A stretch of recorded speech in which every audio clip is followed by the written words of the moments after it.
Hey, so I just wanted to give a quick example of how to cross-factor simplify before you even multiply. So if we look at this fraction here, it's quite large, very complicated numbers. And if I solved this one and I did the multiplying here, my 44 times 7 is a big old 308, which is kind of big. And then my denominators, when multiplied together, give me a really large 539.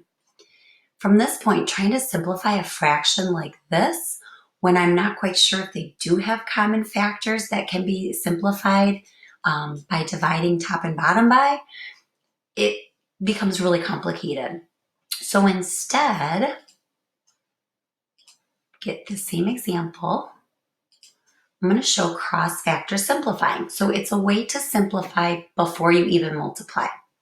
So when we multiply, we've got numerator times numerator. And because they're both numerators, I can kind of imagine them being separate, or they can kind of realign with the other denominator, because they're all going to be multiplied anyways. It doesn't really matter. So we look across one numerator with one denominator. And from here, we try to see if there's going to be any common factors possible. Like the number 44 is really made by a 4 times an 11. And when I look sideways from this denominator to this numerator, I see a common 11 factor, one on the top and one on the bottom, which means if I multiplied, I would be able to simplify by pulling out the common factor of 11. But instead, I can just get rid of the common factor of 11 now, and this is just a 1, because 11 goes into 11 once, and 11 goes into 44 4. So these numbers are no longer a 44 and an 11. They're now a 4 and a 1, which are much simpler to work with. If I look the other direction side by side, I see that 49 is created by doing a 7 times 7 multiplication problem. And if I look between this denominator and this numerator, I'll see that they also have a common factor 7 in them, which means I can remove the factor of 7 from 7 and replace it with a 1, because 7 goes into 7 once. And I can divide 49 by 7, which eliminates one of my factor 7s and leaves me with just a 7 down below. So instead, my problem is really going to be 4 over 7 multiplied by 1 over 1. And when I multiply, I find that that ends up being 4 sevenths. So the original fraction that we had multiplied would have been able to be divided by both an 11 and then divided again by the factor 7 to end up with the 4 sevenths that we got the other time around. The only difference is cross factors made the numbers much simpler because I simplified them first before multiplying and growing. So you can either grow them by multiplying and then shrink them by simplify, or you can shrink them by simplify and then grow them by multiply. This method will save you when the digits are quite large. I'll show you another example. So we have some basic numbers on this one. I'm going to look at number 7 here. When I look crisscross between a 6 and a 10, those are both even numbers, which means I can divide them both by 2's. In the number 6, there are 3 2's. So if I divide by 2, I get a numerator of 3 instead. And when I simplify the 10 by dividing it by 2's, I end up with 5.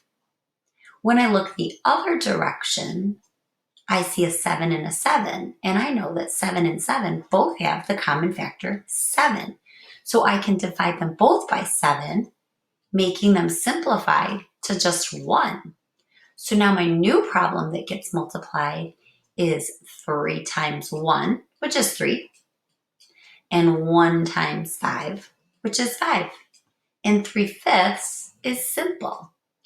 If I did not simplify it first with common cross factors, what I would have multiplied would have gotten me 6 times 7, which was 42, and a 7 times 10, which is 70. Now this fraction would have simplified down to a 3/5, but by simplifying before I multiply, it saves me from having to figure out what are some common factors between these big numbers that might not even fit on a multiplication chart.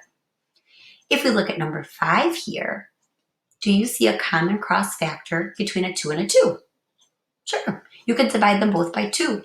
And when I do that, 2 goes into 2 once, 2 goes into 2 once. If I looked the other way, there's not a common factor between a 1 and a 3, so I would just multiply 1 times 1 and 3 times 1 and get the simple 1/3. If I looked at number 12 down here, a 2 and a 20 have a common factor of 2. I can divide them both by 2. And when I do that, I end up with one group of 2 in 2. And there's 10 groups of 2 in 20. If I look the other direction, are there common factors between a 9 and a 45? What can I count by that I can say 9 and 45 at the same time? Now, if the fraction had been the answer 9 over 45, we would simplify it from here as well. And we could look and find that a 9 factor can be removed from both. So instead of stacking up the numerator and the denominator in one fraction, we still have the numerator here and the denominator here, but it saves us from multiplying with those large values. I can still remove the common factor between this numerator and this denominator because they're both on either the top of the fraction bar or the bottom of the fraction bar. So we can kind of shuffle these numbers around, like 2 times 3 is 3 times 2.